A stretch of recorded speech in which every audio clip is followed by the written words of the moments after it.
"You'll never be like Nathan," my dad said, his voice flat, cold, as if the words were just truth. I remember the exact moment. We were in the kitchen. The fluorescent light above us flickered like it was struggling to stay alive, kind of like me, standing there, gripping the edge of the counter just to keep from snapping. I just told him I was launching a business, nothing big, just something I'd been working on quietly for months, something I was proud of. But instead of encouragement, he didn't even blink. He just scoffed. Then came those words, "You'll never be like Nathan." I felt my stomach drop, like the floor had vanished beneath me. My hands went numb as I pressed them into the cold granite, trying not to show how much it hurt. Nathan. Always Nathan.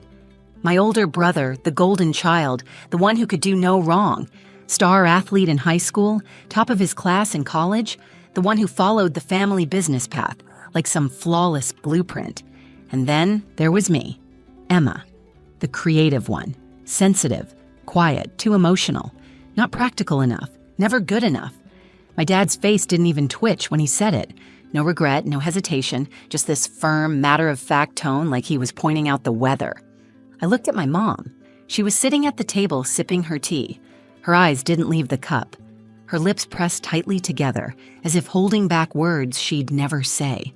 Her silence was worse than his insult. At least he said what he thought. She just let it happen. Why did his words hurt so much? Why did I still care what he thought? Was I not enough? Again? I swallowed hard and forced a smile, the kind you wear like armor. "Okay, thanks for the support, Dad," I said, my voice cracking at the edges. He didn't even notice. Nathan walked in just then, all confidence and cologne, tossing his car keys on the counter like he owned the place. My dad lit up like a Christmas tree. "There he is. Big meeting go well?" Nathan shrugged casually. "Yeah, closed the deal." Dad beamed. "That's my boy." I could feel it then, the burning behind my eyes, the lump in my throat. I wanted to disappear, to melt into the tile floor beneath my feet. Instead, I grabbed my bag and walked out without saying another word. The air outside was cold and sharp, biting at my cheeks as I stepped onto the porch. I didn't cry right away. I just stood there staring at nothing, hearing his words on a loop in my head. "You'll never be like Nathan." Just a disappointment. I wanted to scream, to run, to throw something. But instead, I reached for my phone. My fingers trembled as I opened the app I'd been building in secret, my little project, my little spark of rebellion. I stared at the dashboard. It wasn't much, a few hundred users, a tiny bit of traction, but it was mine. And in that moment, something inside me shifted. Not anger, not even sadness, just this quiet defiance, like a whisper that rose from the ashes of everything I'd buried inside me for years. What if I didn't need to be like Nathan? What if I didn't need their approval? What if I just proved them all wrong? I didn't know how. I didn't know when. But I made myself a promise on that porch. One day they'd see me not as a disappointment, but as something they never expected. And when that day came, I wouldn't just walk back into their lives. I'd walk in as their boss, and they'd never see it coming. People think the words that hurt the most are the loud ones, the yelling, the insults, the screaming matches. But growing up in the Carter household, the pain was quiet. It came in comparisons, in glances, in the way love was measured and distributed like it was some limited resource. And I always got the scraps. Our house sat on a hill just outside of town, picture perfect from the outside. White shutters, a tidy lawn, flowers that bloomed every spring. But inside, it felt more like a glass museum, pristine, controlled, fragile. There was no room for messiness, no room for softness, and definitely no room for someone like me. Nathan was 3 years older. From the time we were kids, it was clear. He was the one. Straight A's, varsity everything, handshake like a CEO before he was even shaving. Dad would light up just watching him walk into a room. "See how Nathan does it?" he'd say after every school event, every dinner, every time I tried to breathe. I remember one night, 8th grade. I had just won a small writing contest at school. I was buzzing with excitement, holding the certificate in both hands like it was gold. I walked into the living room, practically floating. "Dad, look what I won!" He barely glanced up from his laptop. "That's nice, honey." That was it. No smile, no follow-up, just a dismissive tone and a quick pivot. Nathan, did Coach get back to you about that scholarship? And just like that, my little moment evaporated. I stood there, still holding the certificate, my face burning as Nathan launched into a full recap of his day. That night, I cried quietly into my pillow, trying to remind myself that maybe it didn't matter, that maybe writing didn't count in our world, but it did matter to me. That moment wasn't the only one like it. My life became a loop of almosts. Almost good enough, almost worth noticing, almost part of the family, but never quite in the center of it. I got used to living in the background. I learned how to shrink myself, how to keep dreams small so they wouldn't be mocked. I became the master of staying quiet when my heart wanted to scream. And Mom, she never intervened, not once. I don't think she hated me. I think she just didn't know how to go against him. She stayed tucked into her own quiet world, polite smiles, folded laundry, and too many cups of tea. When Dad said something cruel, she'd flinch, but say nothing. Her silence screamed louder than anything he could have said. Still, I watched. I learned. While Nathan was being groomed to take over the family business, I was learning something else. How to survive being overlooked. How to observe, analyze, read between the lines. I knew every beat of their routines, every flaw in their operations, every weakness they couldn't see because they were too busy patting each other on the back. I didn't know it then, but every moment I spent in their shadow was preparing me. I didn't need their spotlight. I was building something better, something of my own. They never saw it, they never asked. They just assumed I'd drift off, marry someone who'd handle the money and maybe volunteer part-time. That's who I was to them. Sweet, soft, unambitious Emma. They didn't see the fire. Not yet, but one day, they would. Because I wasn't just a shadow anymore. I was a storm gathering on the edge of their perfect little world, and the moment I stepped back into their lives, everything they thought they knew about me, about themselves, was going to change forever. The last real conversation I had with my father was the one that broke me. It was about a year after I left home. I'd been scraping by, trying to find my footing, living in a tiny studio apartment with paper-thin walls and a heater that rattled like it was on its last breath. I was juggling part-time jobs, building my business idea during late nights when the city outside was finally quiet. It was exhausting, yes, but for once, it was mine. My life, my work, my mess.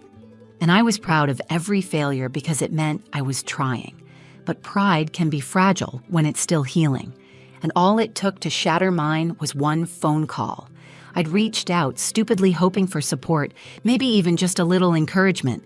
My small eco-packaging startup had just signed its first real client, a boutique skincare brand. Nothing huge, but it was a win. I was so excited I couldn't keep it in. I remember sitting on the edge of my bed, legs bouncing with nervous energy as I dialed the number. Dad answered on the second ring. Emma. Hey, Dad, got a minute?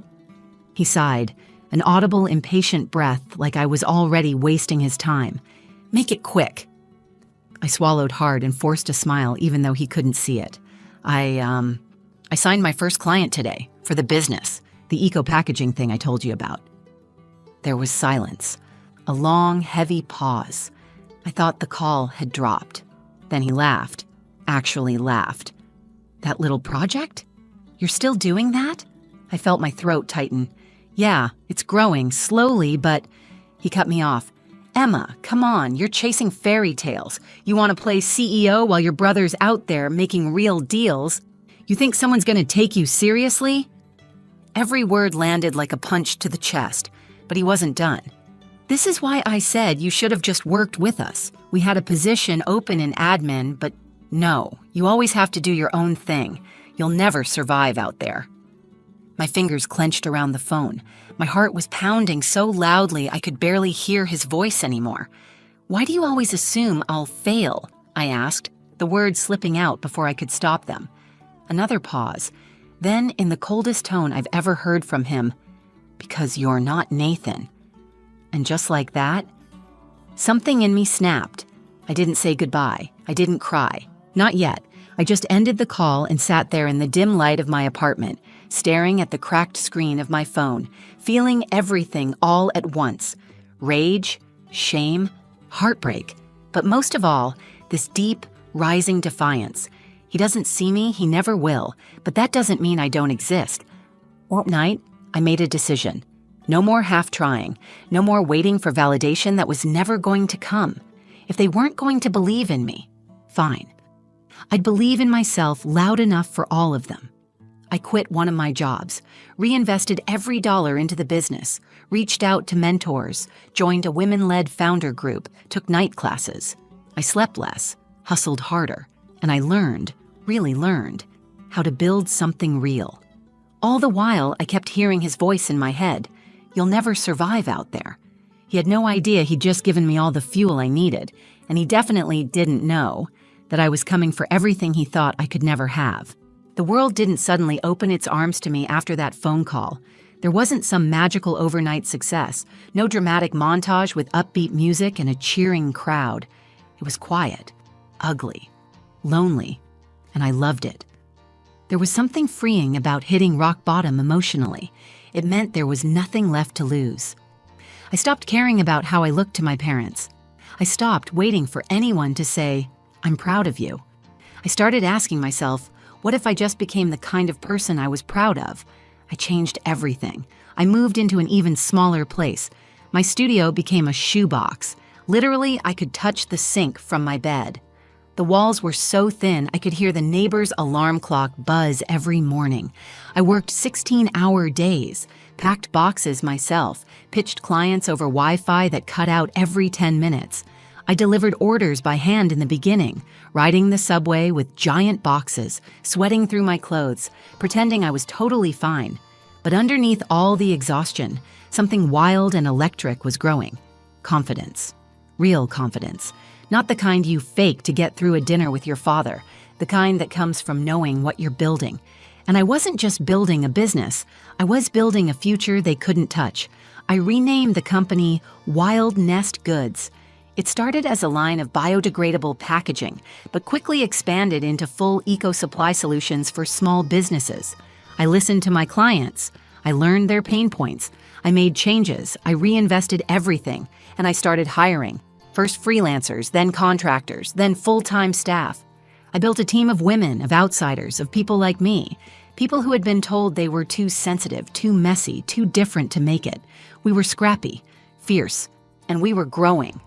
2.5 years in, I was sitting in my tiny office, a converted back room in a co-working space, when I got a text from an old family friend, someone who worked quietly behind the scenes at Carter & Company, my family's empire. It said, "Are you watching what's happening with the company?" I wasn't. I hadn't thought about Carter & Company in months, but curiosity got the better of me. I started looking into it. Turns out, they weren't doing so well. In fact, they were bleeding. Declining clients, dated systems, poor online presence, no sustainable options in an industry that was moving full speed into green logistics. And the kicker? Their largest supplier had just pulled out, leaving them scrambling. I stared at the reports like I was watching the walls of my old prison crack open. I wasn't happy they were failing, but I wasn't sad either. It felt poetic. Still, I didn't rush in. I waited, watched, studied. I wanted to make sure this wasn't a fluke. In the meantime, Wild Nest exploded. We landed 3 major contracts in under 6 months. Our revenue tripled. My team doubled. We got press, awards, and then we caught the attention of a major investor. They wanted to partner, expand, acquire, and suddenly I had capital, real capital. Enough to do something I never thought I'd do. Buy Carter & Company not out of revenge, out of strategy, because their infrastructure was solid, their reach still wide. But their leadership? Outdated, arrogant, vulnerable. I ran the numbers, ran them again, brought it to my board, and together we made a decision. We'd acquire the company quietly. No press, no noise, just a transfer of power, and I'd be the one to deliver the contracts, in person. I could already picture it. My father's face, my mother's silence, Nathan's shock. But this wasn't about payback. It was about taking back the narrative. I was no longer Emma, the overlooked daughter. I was Emma Carter, the new owner of everything they said I could never build. I remember the way the doors felt in my hands, solid, cold, heavier than I expected. The office looked exactly the same as it did the last time I'd been there years ago. Same glossy floors, same smell of fresh coffee and polished wood, same framed photo of Nathan and my father shaking hands after his first big deal, still hanging like a trophy in the front hallway. But this time, I didn't feel small walking through it. I felt steady, rooted. I wore a tailored navy blazer, clean lines, sharp shoulders, simple, intentional, no flashy jewelry, just presence, confidence. Every step echoed as I walked through the hallway toward the conference room. I knew they'd all be there, my father, my mother, and Nathan. I'd sent the meeting invitation myself, signed with my new title, Emma Carter, CEO, Wild Nest Holdings, parent company, Carter and Company. No one had responded to the email, but I knew they'd show, and they did. They were seated when I entered, the three of them in a row like some kind of tribunal. Nathan looked confused. My mother looked anxious. My father looked annoyed, arms crossed, jaw tight. Classic George Carter. I closed the door gently behind me and walked to the head of the table without saying a word. For a moment, no one breathed. Then my father spoke. "What's this about?"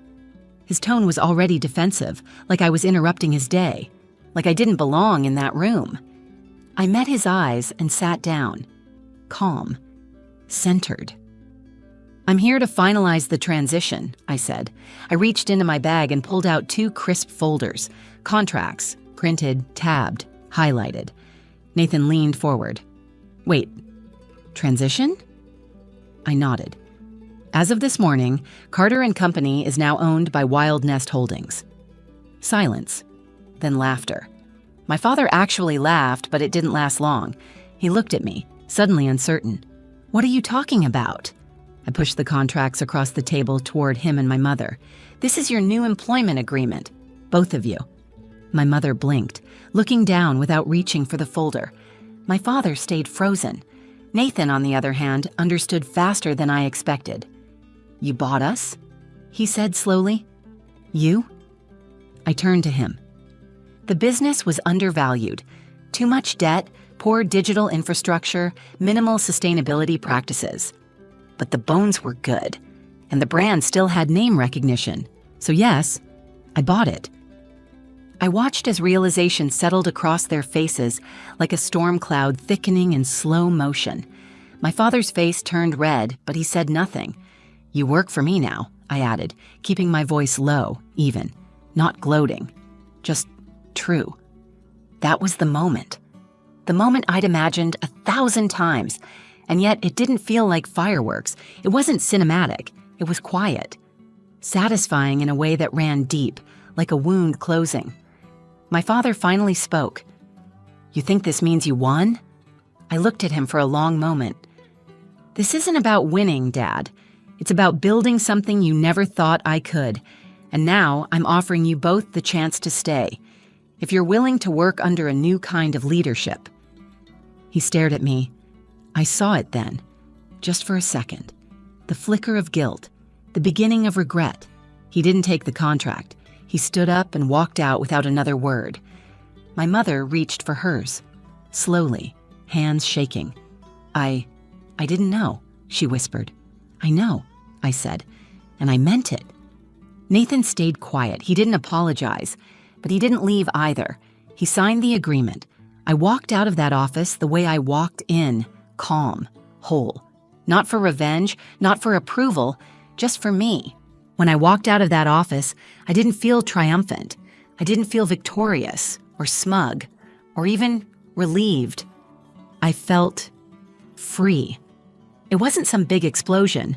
There were no dramatic music cues, no slow motion applause in the background. Just the quiet click of the door closing behind me and this sudden, powerful stillness in my chest. It was over.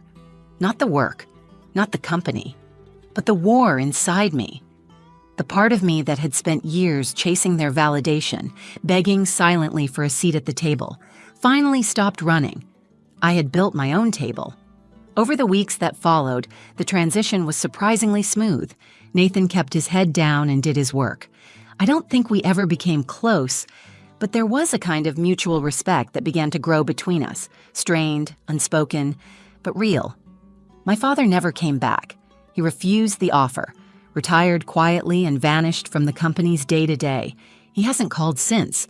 I used to imagine that day differently, him showing up, telling me he was wrong, that he was proud, but that moment never came. And I stopped needing it. My mother, well, she stayed. Not at the company, but in my life.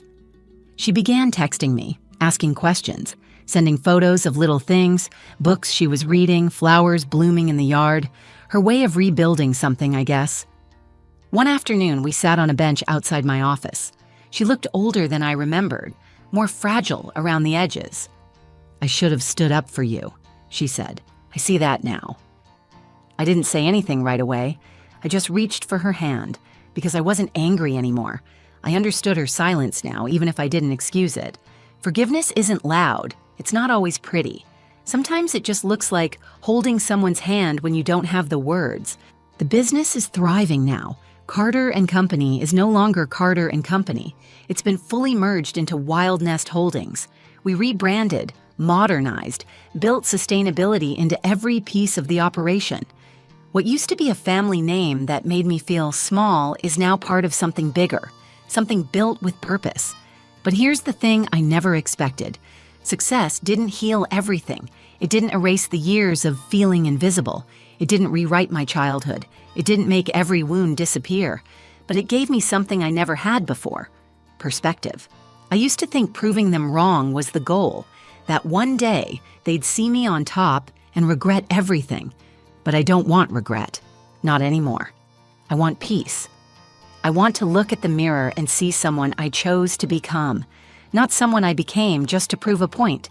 If you've ever felt like the disappointment in the room, if you've ever been the shadow to someone else's spotlight, I want you to hear me when I say this.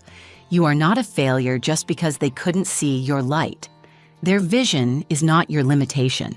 Let them underestimate you. Let them doubt you. But don't let them define you. Because sometimes the most powerful thing you can do isn't yell or fight or break things. It's to grow so quietly, so steadily, that one day they look up and realize the world they once ruled now belongs to you. And when that day comes, you won't need their applause. You'll already be clapping for yourself. So, that's my story. Not a perfect one, not easy, but real. If you're still here, thank you for listening, for feeling it with me, for walking through the hard parts. Maybe something in it reminded you of your own life. Maybe you're in the thick of it right now, and trying to be seen, trying to matter, trying to prove to yourself that you're more than what they said you were. And if you are, let me say this: you are not a disappointment. You are not behind. You are becoming. If this story spoke to you, drop a comment. Tell me your truth, or just say, "I see you." Because sometimes that's all we need, like subscribe. Or just come back when the world gets heavy and you need to remember you're not the only one fighting to rise. And remember this: own your story, even the parts they told you to hide.